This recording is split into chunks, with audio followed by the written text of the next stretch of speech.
Y'all ready to be history? Get started. Welcome. Hi. Hello, everyone. To the Pro Audio Suite. These guys are professional. They're motivated. With Tech to the VO stars. George Whittam, founder of Source Elements. Robert Marshall, international audio engineer. Darren Robbo Robertson. And global voice. Andrew Peters. Thanks to Tribooth. Austrian Audio. Making passion heard. Source Elements. George the Tech Whittam. And Robbo and AP's international demos. To find out more about us, check theproaudiosuite.com. Line up, ladies! Here we go.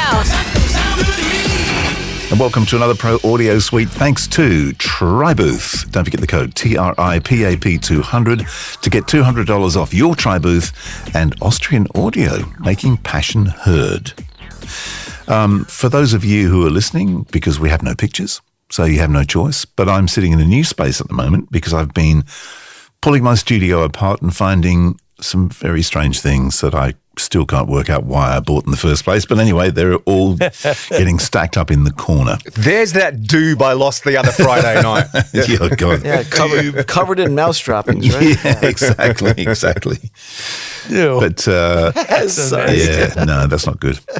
But yeah, So what was the motivation to do this in the first place? Actually, I've been thinking about it, but then a friend of mine who I've mentioned before, a guy called Pip, who lives around the corner. So anyway, Pip has a big studio in Melbourne, but he also has a set up, shipping container in his backyard down here. And he had left a load of gear in Melbourne and said, look, I need to build a little sidecar to put all my outboard in. Do you want one? And I'm like, yeah. So he built me one, which meant I could get all the outboard stuff out of that huge desk that was ridiculous. I'm sure you're going to say the outboard stuff's ridiculous as well. But anyway, so I've managed to get all that into a sidecar, condensed everything down. I built a new desk out of some beautiful Tassie oak and then moved the whole thing next to the booth here so I can actually look through the window into the booth if someone's in there doing a voice and I'm recording or vice versa. And it's a much nicer setup. And then I've got a big space behind me where I can set up my couch and just sort of sit around. So much like most voiceover artists, Andrew's studio is now basically set up for doing nothing and the occasional voiceover if that's necessary. Exactly. If I really must. Hang on, let me just finish this cappuccino and I'll come voice that for you. Not a problem. It's more of a viewing YouTube videos than working. That's it. Are those the videos you watch? Yeah, You're killing me now. Yeah. Oh, you're killing me. So you said you made some beautiful desk out of some beautiful oak. Tatty oak. What did you call it? Are you yourself a woodworker? No, that's Robbo. And also Pip. Pip's he's pretty handy on the tools. You did the cabinet work, Robbo? I do my own. I make all my own furniture. Yeah, pretty well. Studio furniture. Really? But, cool. Woodworking's been my hobby for many years. If you could see my garage, it's basically a workshop. That's great. Yeah. That is really cool. Yeah. It's amazing. Like Pip's the same. He you go there and he builds everything himself. But the stuff he's built is quite extraordinary without getting too personal and giving away his stuff. But the joinery sometimes is amazing. Like when people do the fitting stuff in. The most amazing stuff is the Japanese techniques where there's no nails and it's all really dovetailed and stuff. Yeah. That's cool.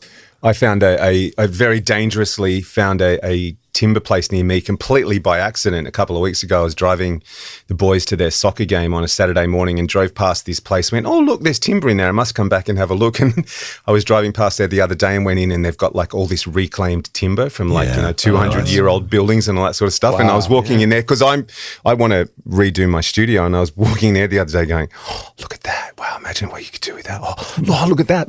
I had to leave. We built our tables when we moved out of another country and started our own studio, and we built 3 desks.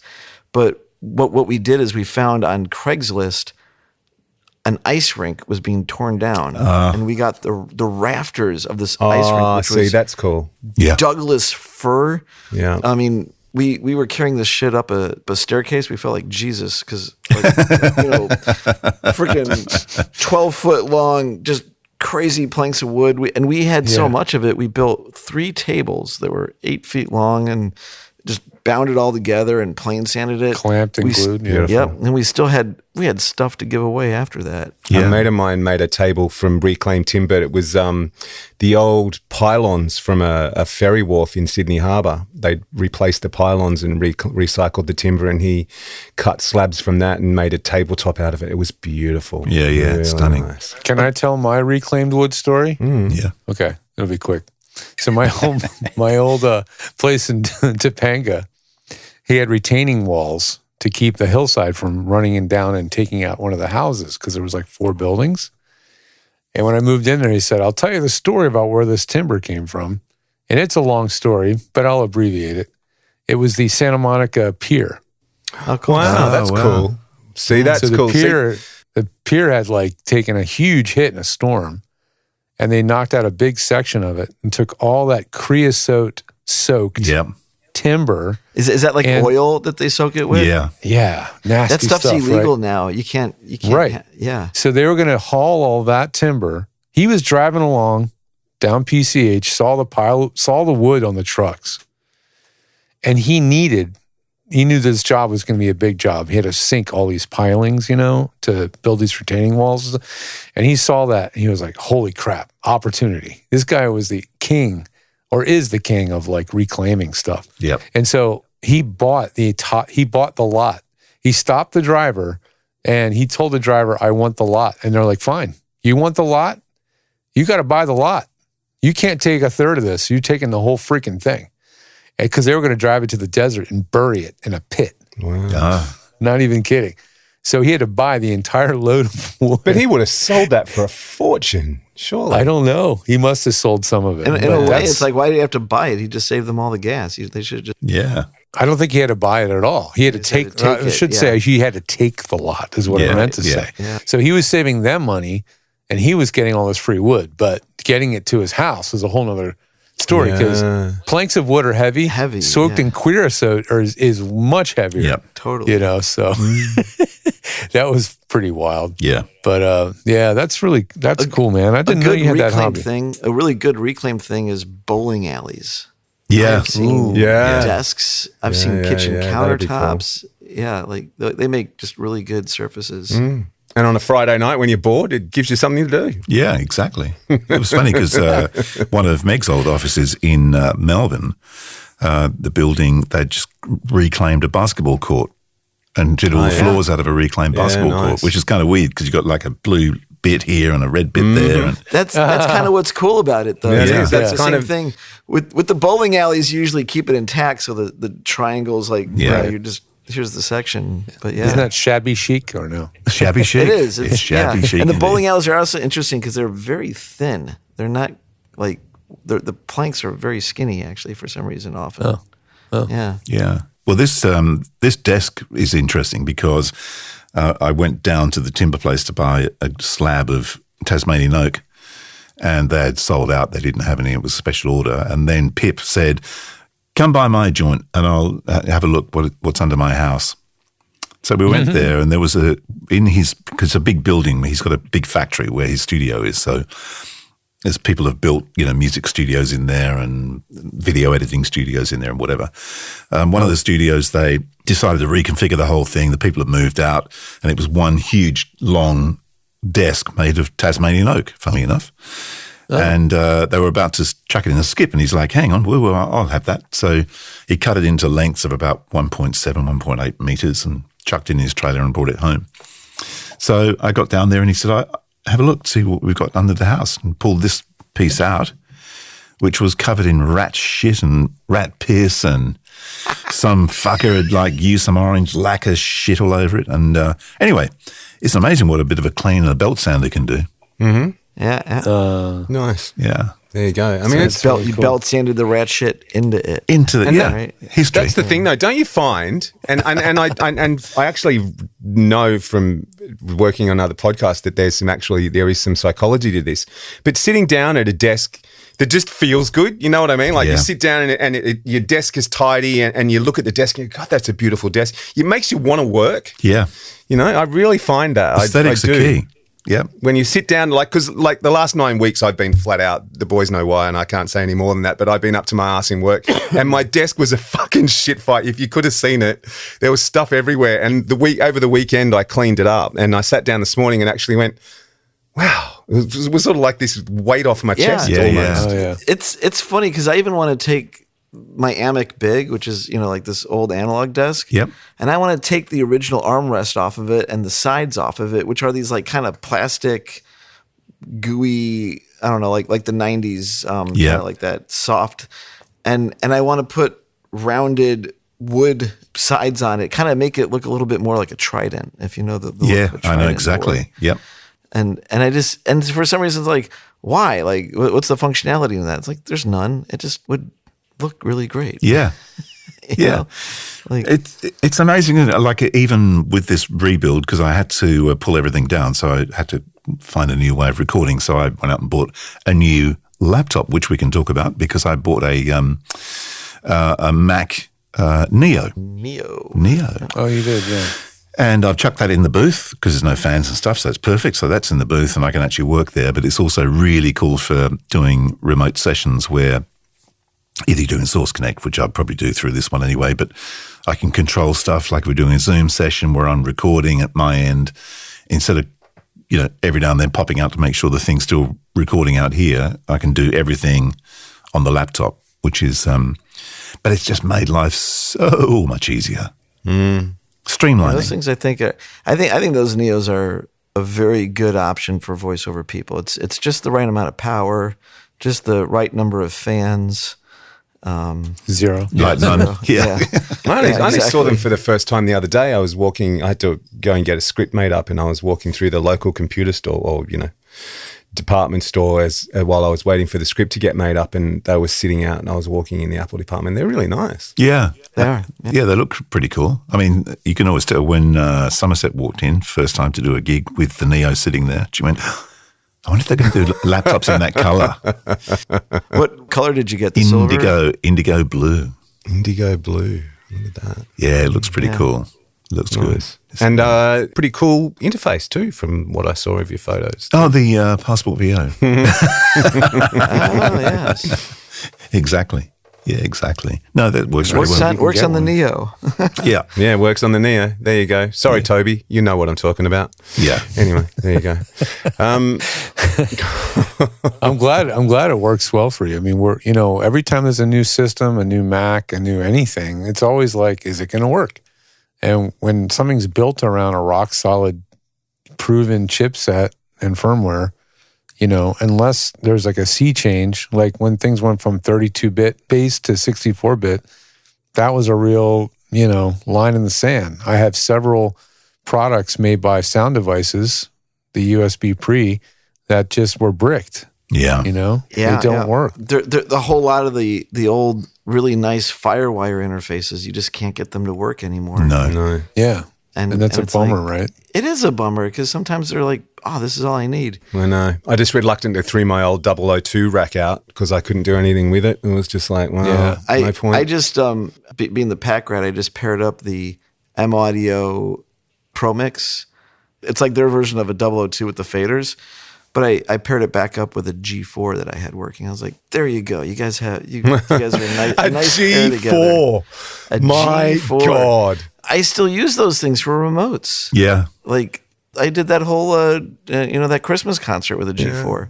Yeah. Again, it's an appliance. When you have something that's locked in time and it can't update and it still works and it's solid and stable, when will it stop being useful? I mean, at least for that one particular task. Well, true confessions, my old cheese grater Mac is still sitting under my desk. I use it as a server for the hard drives, and I've also got another one that stopped working in the garage that I use for parts to keep the other one running. So we still use our cheese grater in the studio for our server to serve up the fiber channel drives. Yeah, they're great and for that. And our so FTP good. site.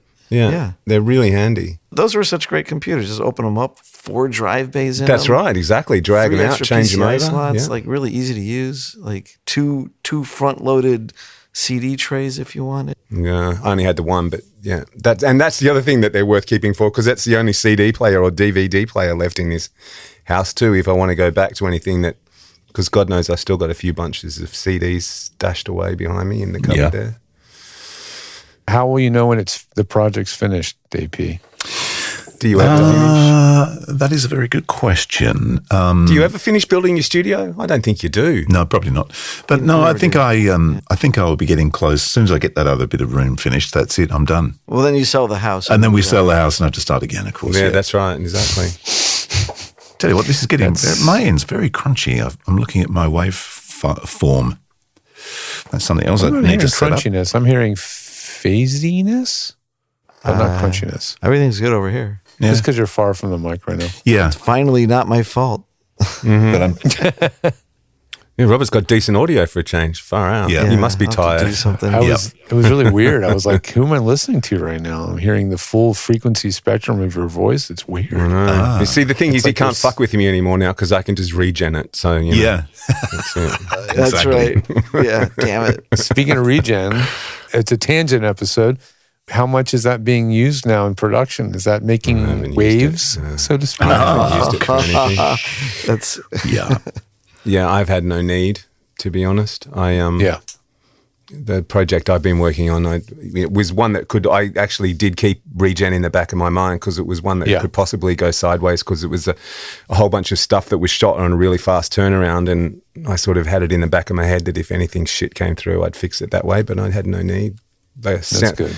The soundo was actually really good. He did a great job. Sent me files and stuff that were just so easy to work with. Yeah. Gotta love that. Yeah, especially when you're under That the is the pump. best. Yeah. now that we have tools that can fix anything, everybody gets their act together. Exactly. Well, it's the problem with the AI stuff, and we've said this 100 times, is it's not predictable. It's really not that predictable. I have a client who uses it to make his thumbnails for YouTube videos. Regen? And AI. He uses AI. whatever dumb AI thing. I don't know, whatever he uses. You know, it's AI. And so he makes thumbnails. And the other day I looked at his video on YouTube. I watch YouTube on TV. So I see his thumbnail and I go, I know that's supposed to be him, but it does not look like him. Like if he was in a lineup, they'd say, no, that's not him. You know what I mean? Because it's an AI rendition of what he looks like, but it's not actually what he looks like. But he used it on his thumbnail anyway. I guess, well, he looks better than me, so I guess I'll use that. Exactly. It's so bizarre. Yeah. Oh my gosh. Oh my gosh. So what weird stuff have you guys found? Because I've found some really weird things lying around here. I've got the Telos Zephyr, which is not that weird, but that got dug out. I've got a Korg M1 box. That's worth money. Yeah. Like a gonna rack say. M1. Yeah.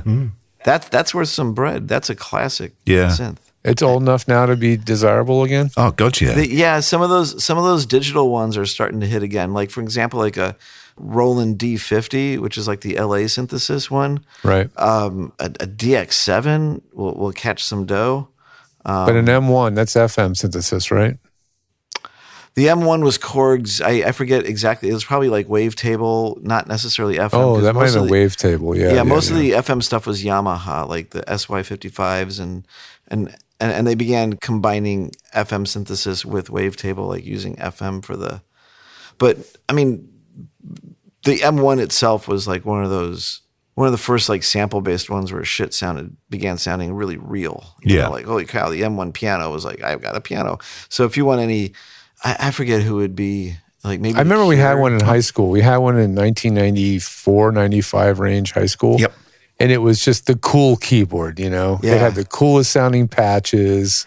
We in was high school pretty we had the serious. DX7s, and then the station that everyone wanted was the Akai MPC 60. That thing was just like everyone wanted onto that thing. The patches on it were awesome simulations of real instruments. Yeah. But yeah, the M1 piano, it's most iconic for the 90s house music. Ah, yeah. A night like You this. think of that, it's like, that's M1. Yep. Yeah. So, yeah, The Lush pads. Yeah, the Lush pads. two SSL2 Absolutely. interfaces I've found. were they just Two of were they them. were they holding up Two. your table as foot I know you legs for the bought one. table? How did you end up with two? I bought two because I used to take one with me. Fucking anyway, whatever. But there's two. I found one in a bag and there's one in the cupboard. What else did I find? That's really kind of weird. No, I can't think off the top of my head. Your ISDN box, you said. ISDN box, yep. Oh, I know what I found. Yeah, I've got a Betamax. Ooh. And Really? But I forgot to take the batteries out the remote control, and that thing, it looks like a balloon now. So I think that's in the bin. That's gone. I couldn't even open up the battery compartment. It's just like you should get the full. F1 attachment to it and then record some audio onto it. Yeah, actually, I'm curious because I've got so many beta tapes here because I did get it serviced 20 years ago. Some of those things like start catching value because like trying to find a working DAT machine these days can be a project. My stereo, my JVC Hi-Fi. Boombox, like No. It's a Series A. So it's got a cassette, obviously an amplifier with the smiley face, amp, cassette, tuner, and a record player turntable. Yeah. all built into one. No, it's actually separate boxes, but I bought separate, it as yeah. one thing. Yeah. Okay, cool. So that's pretty cool. So that's going to be getting used when I'm sitting here between YouTube videos. Yeah. Well, there you go. Yeah. So interesting. What's this beat?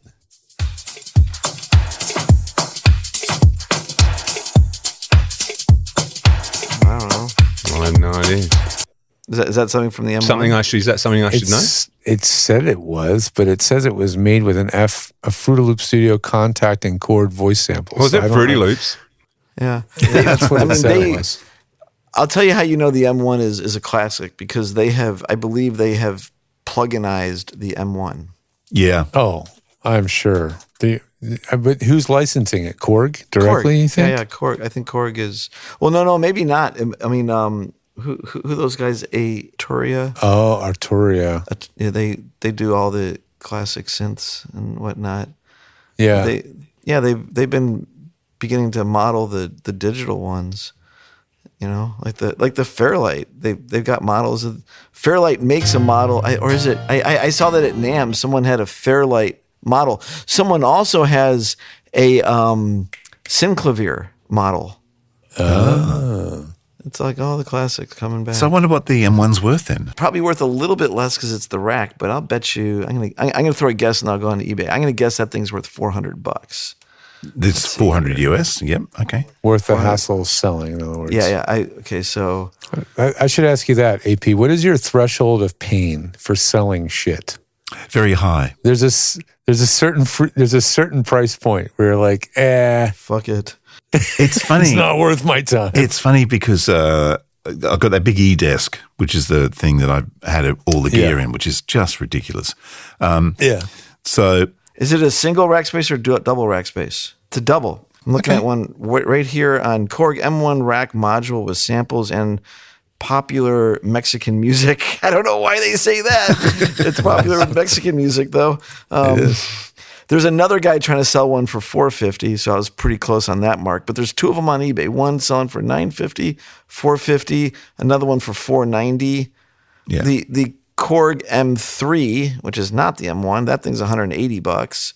Another M1 rack for $571. Buy it now. Has to be Yeah. one. yeah. AI here is saying 900 to 1,300 Aussie dollars for a clean serviced or expanded unit. Oh, okay. I'll get that on Facebook Marketplace then. And, Not bad. It's almost Okay, and then you can go and appreciated. buy something else for the studio. What did you Yeah, trade it no. for? Do you remember a mic?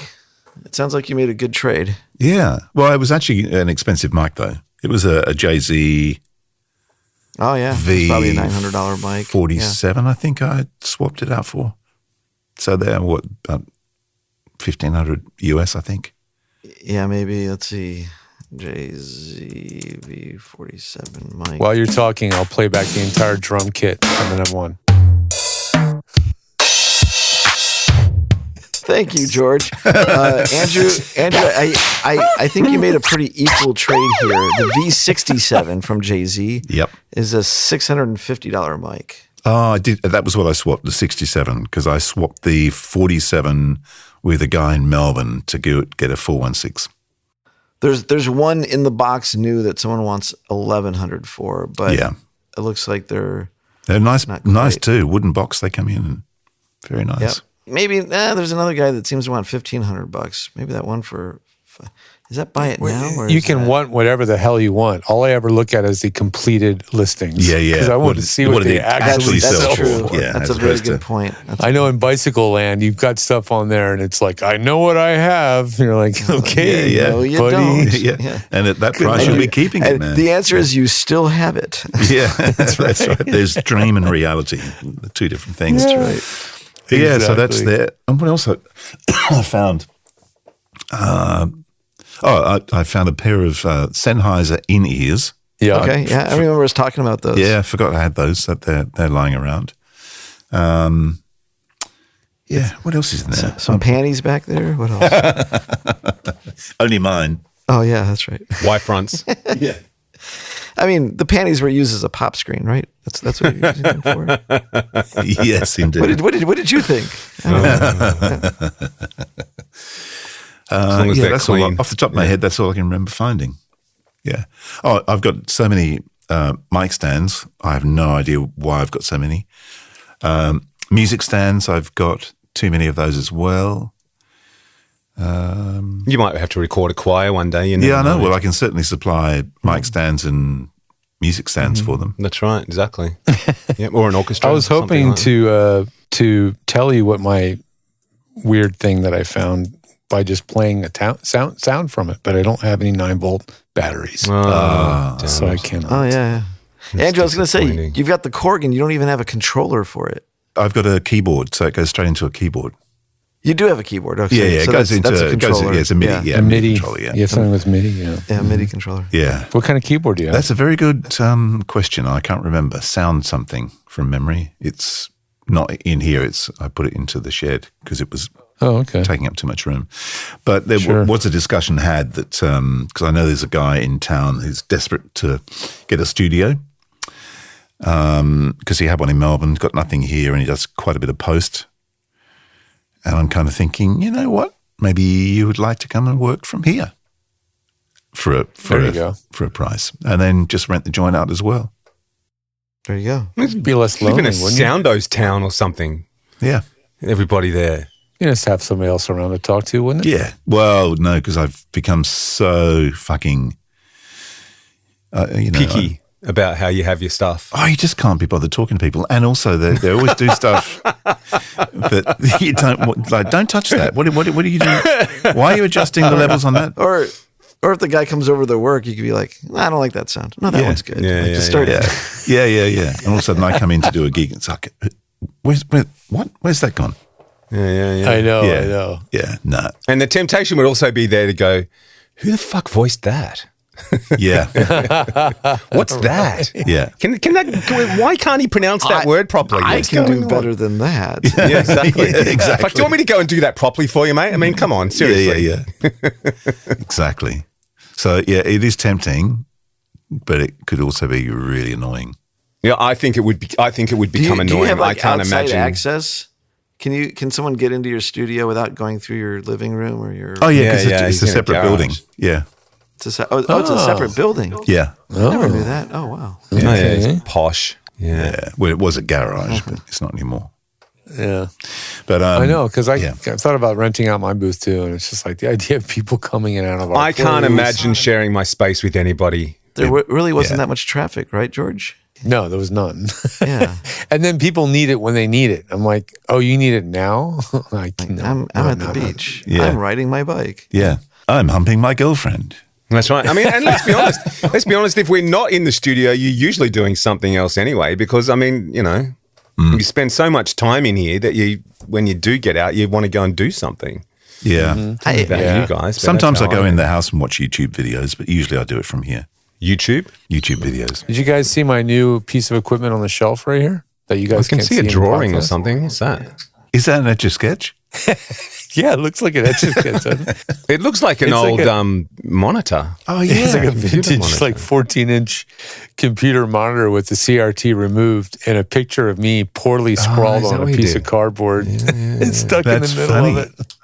I can't see it. You're all small. I can't see that, George. Do you I don't remember know. the days of working on those things? My God. Except you look like Dennis the Menace. I remember spending $250 on a 640 by 480 monitor.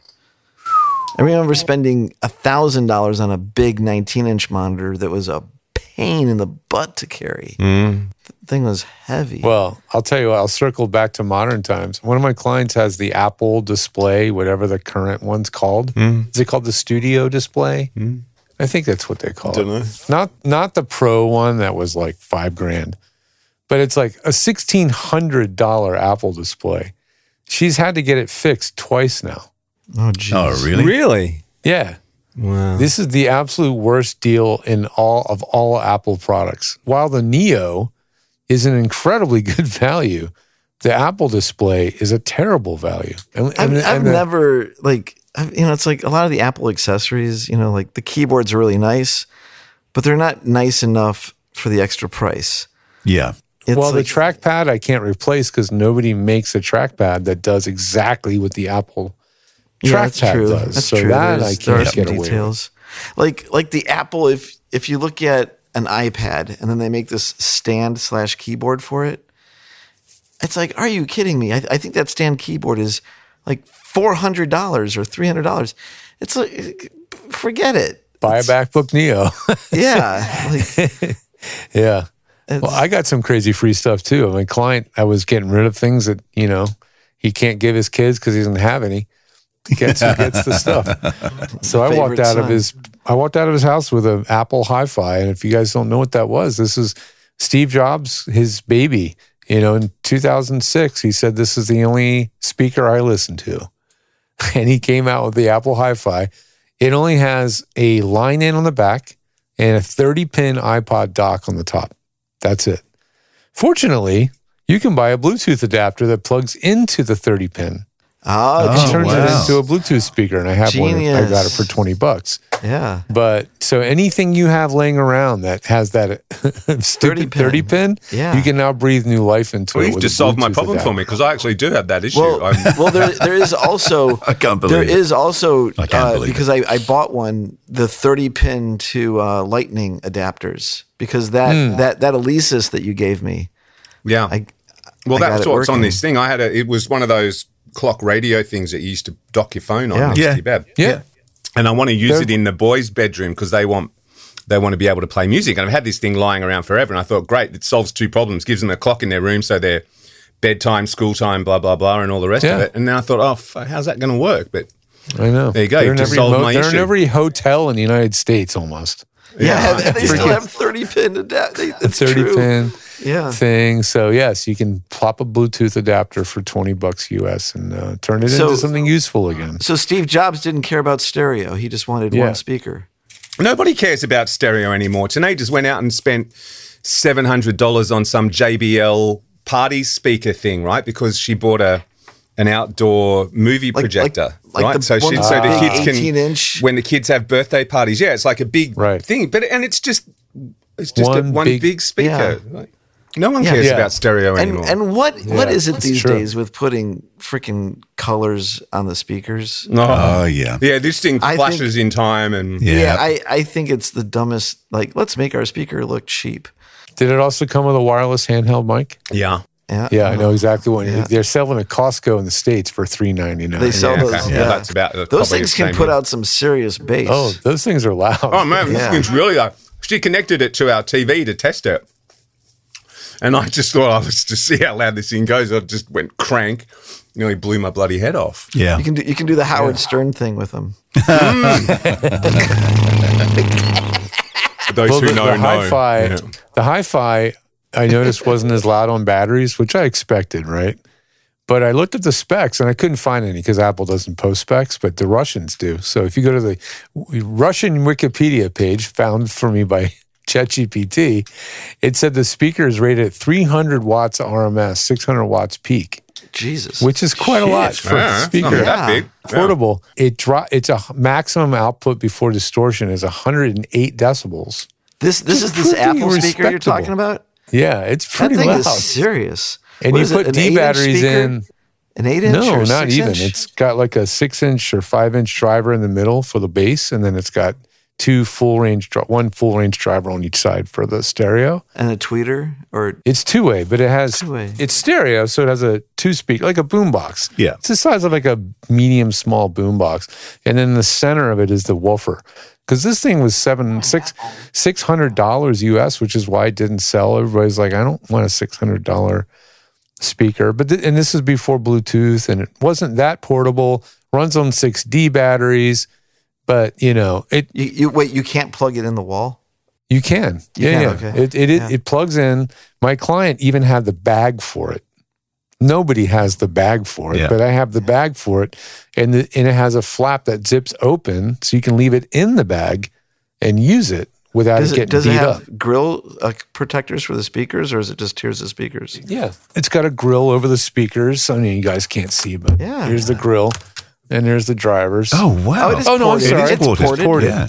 Yeah. Yeah, sorry. It's got ports. But interesting, no tweeters. I mean, no silk dome tweeters. yeah, Just, these are full range drivers. yeah. And they're pretty. It's a very mid range forward speaker.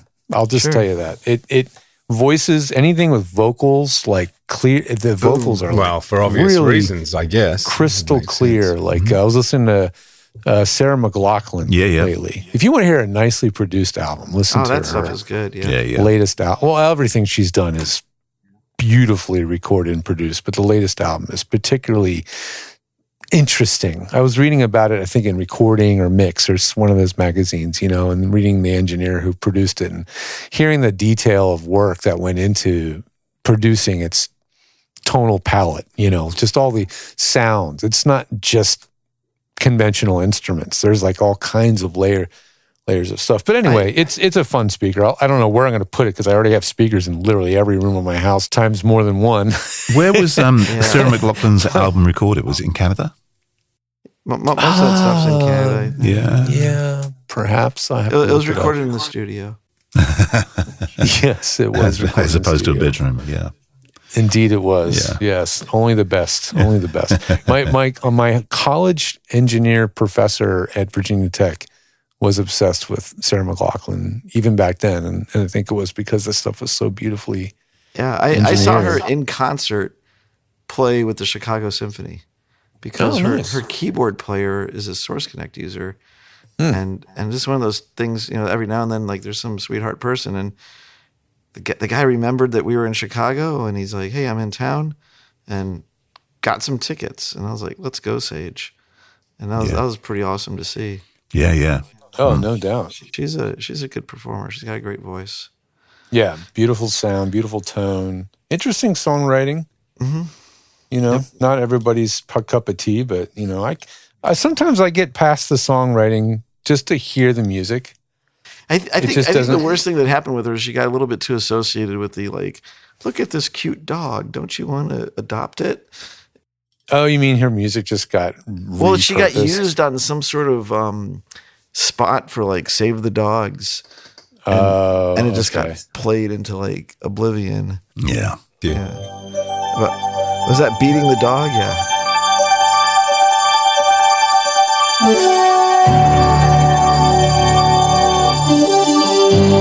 Wow, that's loud, isn't it? Dude, that thing is paired up perfectly with its vintage player. Yeah. I mean, That's what's on the player. My client likes classical and soundtracks, so that's what's on. that's his iPod too. Yeah, that's his iPod. Oh, wow. It still works. You know what that little Everything's- sparkly synth intro thing reminded me of? Do you remember Mr. Mister? Korg M1. Yeah, Mr. Do Mister. you remember Mr. Mister? Yeah, That song Broken called Wings. Kyrie? Oh, yeah. Kyrie? Broken and take. Oh, you're right. Wings. There's sun down this road. They're an Australian band, aren't they? No, I think they were I think they were Swedish. Yeah, they weren't here. They weren't. Really? Yeah, they were European of I don't some know why I description. thought they were Australian. Broken wings. That one? No, Kyrie is the song that synth reminded me of, but yeah, that's the one.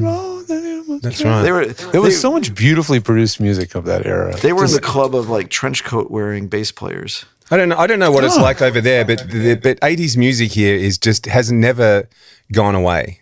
I hate to say this, but Mr. Mister are actually from Arizona. Are they really? Mr. is from Arizona, really. How about it? There you go. But yeah, it's never really gone away here, 80s music. And I firmly believe, look, I mean, I think there's a couple of things, but I mean, the thing that really I find interesting is when you talk to these guys, and mostly they're Aussie bands that I've met, but they all used to jam together, right? Before they became bands, or even when they were bands, right? They would just jam. They'd just get together and play. Oh, check this out, blah, blah, blah. They played for the love of it. And I wonder now whether there's this, because now there's this complete flip. It's just all about, do I look good and how do I make money? That and producers. And producers. Yeah. But the whole music side of thing has gone.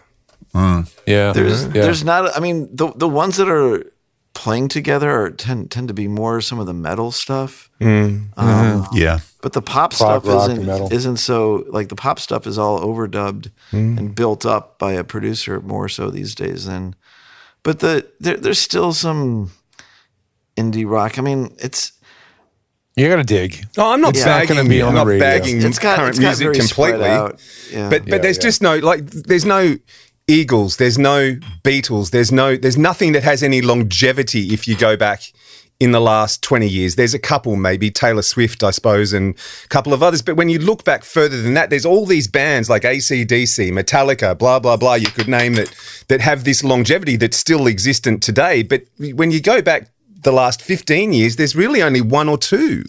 I don't know. You can go back and you can say Radiohead's got longevity. There are... I wouldn't say just 80s and 90s, definitely. Yeah, there absolutely. are bands that have longevity, but what's cool right now among my kids' era and APs and stuff is the 90s. In the 80s, right? The 80s. My kids into 9 Inch Nails now. Yeah. Well, it's good they're into carpentry. I mean, that's something that they can have under their belt. Now that's what I say is a full circle conversation. That's right. There's the out. Well, that was fun. Is it over? The Pro Audio Suite, with thanks to Tribooth and Austrian Audio. Recorded using Source Connect. Edited by Andrew Peters and mixed by Robbo. Got your own audio issues? Just ask Robbo.com. With tech support from George the Tech Whittam. Don't forget to subscribe to the show and join in the conversation on our Facebook group. To leave a comment, suggest a topic, or just say g'day, drop us a note at our website, theproaudiosuite.com.